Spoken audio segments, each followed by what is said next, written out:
ఏపీలో వైఎస్ఆర్సీపీ నేతలపై అక్రమ కేసుల పరంపర కొనసాగుతోందని మండిపడ్డారు మాజీ మంత్రి సాకే శైలజానాథ్.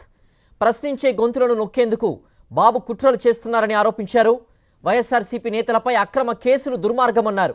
తన తండ్రి అంత్యక్రియల్లో పాల్గొనేందుకు వచ్చిన భాస్కర్ రెడ్డిని అక్రమ అరెస్ట్ దారుణమన్నారు శైలజానాథ్. అసలుకి భారత రాజ్యాంగం ఇచ్చిన వాక్ స్వాతంత్రాన్ని కానీ లేకుంటే ఎక్స్ప్రెషన్ ఆఫ్ ఒపీనియన్ భావ ప్రకటన స్వేచ్ఛను కానీ మీరు గుర్తించడానికి నిరాకరించడం కాదు, ఆ రెండింటిని కూడా భారత రాజ్యాంగాన్ని మీరు అనగదొక్కే విధంగానే మీ ప్రవర్తన ఉందన్న సంగతి చెప్పడానికి నేను బాధపడతా ఉన్నాను. మీ దగ్గర ఏముండో కేసు పెట్టినాక మీరు అరెస్ట్ చేసినాక కేసు పెడతారు. ఆ భాస్కర్ రెడ్డి పాపం వాళ్ళ అంత్యక్రియల కోసం వస్తే ఇక్కడికి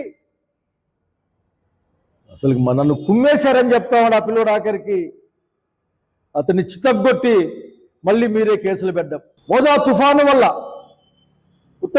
ఉత్తరాంధ్ర ప్రత్యేకించి కోస్తాంధ్ర ప్రాంతాలు అతలాకుతలం అయిపోతే నిజంగా మీరు గుండెల మీద చేసుకొని చెప్పండి, మీరు అవార్డు తీసుకోవడం కోసం లండన్కి వెళ్ళారు, అట్లాగే మీ బదులు కార్యక్రమాలు చేస్తున్న మీ అబ్బాయి బొంబాయికి వెళ్ళాడు క్రికెట్ చూడడానికి.